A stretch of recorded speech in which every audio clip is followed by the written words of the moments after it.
Leader Raila Odinga has maintained the opposition leadership in 2023, mounting pressure on the government, among other things, demanding for a reduction on the cost of living that has pushed Kenyans to the gutter. Odinga remains a key political figure in Kenya's politics, and amid speculations of the rift in the opposition leadership, core principles in the coalition maintain that they are in opposition to stay.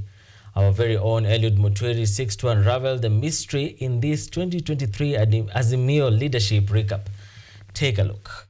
Zakayo asuke chini. Hii maandamano hatutaki mambo ya break. Na nimeambia mambo ni mangapi? Matatu. We are talking about the unity of the people of Mount Kenya.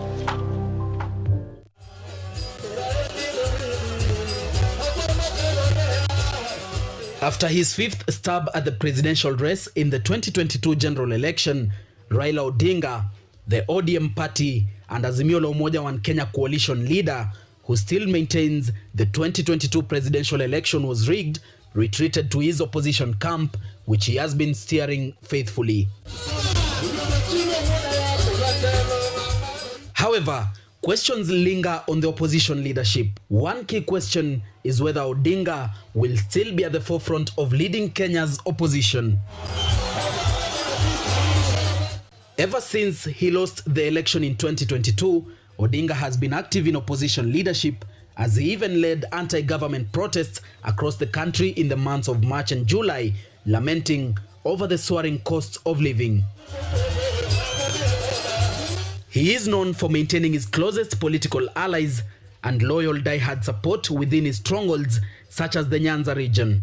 Key figures and political bigwigs who are also Azimio co-principals have been instrumental in the coalition's leadership and activities. These include the Wiper Party leader Kalonzo Musyoka, who dropped his 2022 presidential aspiration to support Baba; NARC Kenya leader Martha Karua, who was Baba's running mate in the 2022 face-off against their opponents, President William Ruto and his deputy Rigathi Gachagua; former Defense Cabinet Secretary and DAP Kenya leader Eugene Wamalwa; former Kakamega Governor Wycliffe Oparanya; Roots Party leader and 2022 presidential aspirant who defected to Azimio, George Lushiri Wajakoya; and Jubilee Party's Jeremiah Kioni; Ugunja Member of Parliament and National Assembly Minority Leader Opiyo Wandayi; and ODM Secretary General, who doubles as the Nairobi Senator Edwin Sifuna, have been vibrant Odinga disciples holding public offices, among other elected leaders. Although the ruling coalition Kenya Kwanza has been adamant that Raila is old enough to exit the political scene since the 2022 campaign and election period, Azimio and Raila have maintained that the opposition chief is here to stay, while his political disciples almost point out that Odinga may give the presidential candidacy a sixth try. Nirudie hapa. Kura 2027 tunataka Baba Raila Amolo. Sisi wale watu ambaye tumechaguliwa katika Azimio, kiongozi yetu ni Raila Amolo. Wale wanafikiri ya kwamba baba anaweza staafu, watangoja paka Yesu arudi. Kama unafikiri wakati ya baba imefika, ndio tumeanza. Sasa ndio tumeanza safari ya maana. Ile ingine ilikuwa ya mchezo.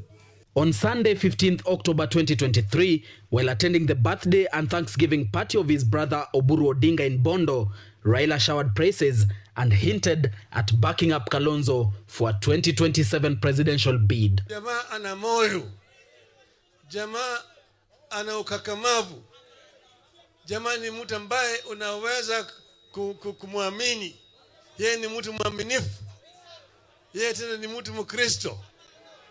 Yeye ni mtu ana tabia ya ungingwana, ana upendo.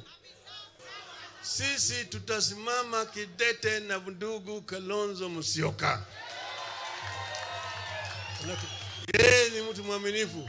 A day later, through a statement by the Azimio coalition, Odinga, however, made a quick U-turn, saying the media misquoted him. The statement stated that Raila recognizes that 4 years before the next election is way too early for a political party to name its candidate, while stating that his praise for Kalonzo was an acknowledgement and appreciation for Kalonzo's support in 3 successive elections.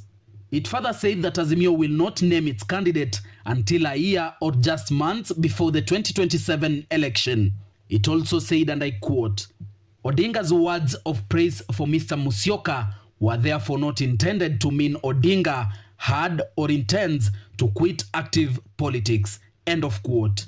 However, it is still debatable whether Odinga had prematurely declared his intended support for Kalonzo's 2027 presidential bid or not. At the beginning of the year, Kalonzo's allies in the Wiper Party had pushed for Odinga to endorse Kalonzo as Azimio's flag bearer in what they said would help Azimio make early preparations to dethrone President Ruto in 2027. However, ODM Secretary General Edwin Sifuna and Jubilee's Jeremiah Kioni dismissed the call, terming it premature. President William Ruto, who was on a tour to Homa Bay in early October, had called on his former political ally turned rival Raila Odinga to support him in his 2027 quest to retain the top seat in a gesture of political chest thumping, implying that Kalonzo will be unable to unseat him if he was fronted as the Azimio presidential flag bearer. Ile tu deni bado mimi niko naye na nitauliza Agwambo. Unajua mimi nimepigia kura Agwambo. Na Agwambo hajawahi kunipigia kura. Sasa namngojea 2027. Kwa sababu sasa kama yeye is not running, si mimi nitashindana na Kalonzo. Huyu Kalonzo kweli mkiona na Juzi nilisikia kama Ruto alikuwa pande hii anasema tu mimi najua baba hata simama. Sasa mimi nitakuwa na saka Kalonzo tu. Anaongea juu ya Kalonzo kama Kalonzo ni kama yeye. Kalonzo ameshinda bwana Ruto mara 10. Kalonzo was regarded as third in command in Azimio in the run-up to the 2022 general elections after Odinga opted for NARC Kenya's Martha Karua as his running mate. Karua's no-show in many Azimio political rallies this year has been loud, even as Kalonzo remained close and active in Azimio's rallies. Karua's lack of presence in Azimio rallies seems louder now than before, as she took a stand not to support the recently unveiled National Dialogue Committee's NADCO report, which was welcomed by Azimio leader Raila Odinga. DAP Kenya leader Eugene Wamalwa, who was part of the Dialogue Committee, also dissented the report. Karua's and Wamalwa's divergent opinions with those of Azimio leadership on the NADCO report have sent political shivers of a potential drift within the Azimio leadership, with Azimio la Umoja spokesperson Professor Makau Mutua later asking Azimio members who do not agree with the report to leave the coalition. On 23rd October, Karua and Kioni led the launch of Kamwene Leadership Forum, a caucus they said will be for pioneering the interests of the Mount Kenya region. Although the formation of this group would have been viewed as a possible breakout from Azimio, Karua insisted they are in Azimio to stay. On Sunday 19th November 2023, former President Uhuru Kenyatta, who has maintained a low profile of the public since he left the house on the hill last year, attended a fundraising church service at Full Gospel Church in Mwingi, together with Wiper leader and Azimio co-principal Kalonzo Musyoka, alongside other Azimio leaders. In the occasion, Uhuru, who had declared his full support for Odinga as his preferred successor in the 2022 campaign and election period, reaffirmed he is still an active member of the Azimio coalition. Mimi sifichi kusema ya kwamba pale ambapo mimi nasimamia, mimi naambianga watu mimi ni mwana Azimio. Na hapo mimi niko, mimi sio mtapeli wa kuruka huku na kuruka huku. Sijui ati leo iko hivi, leo iko hivi. Mimi nikitoa msimamo wangu, mimi nakaa na msimamo wangu, kwa sababu hivyo ndivyo tulifundishwa na wale wazee ambao walitufundisha siasa. This statement, together with Uhuru's meeting with Kiambu Jubilee leaders and diplomatic heads like America's ambassador to Kenya Meg Whitman and British High Commissioner to Kenya Neil Wigman, underscores Kenyatta's key involvement in opposition politics and that he may be a key figure in shaping Azimio politics and determining who is to be the next opposition presidential candidate. This comes amidst increased condemnation and attacks on the former president for problems encountered in the country, especially after the handshake with Odinga and consequent fallout with his then deputy William Ruto in March 2018. Kenyatta has often been linked to this year's opposition protests by the current regime's allies. It is unclear to many whether the 5 times unlucky Raila, aged 78 years, for whom the presidential dream seems elusive, is in a good condition to continue steering the opposition, but he has not declared his retirement from politics yet and continues to insist that he is still going to engage in active politics. Gauging from the previous election, if the Azimio core principles do not break up, Kalonzo and Karua are the next in line in leading the opposition. However, Kalonzo has been the most visible, and gauging from Wiper's push to have him endorsed as Azimio's 2027 flag bearer, plans may be underway to groom him as the next opposition chief.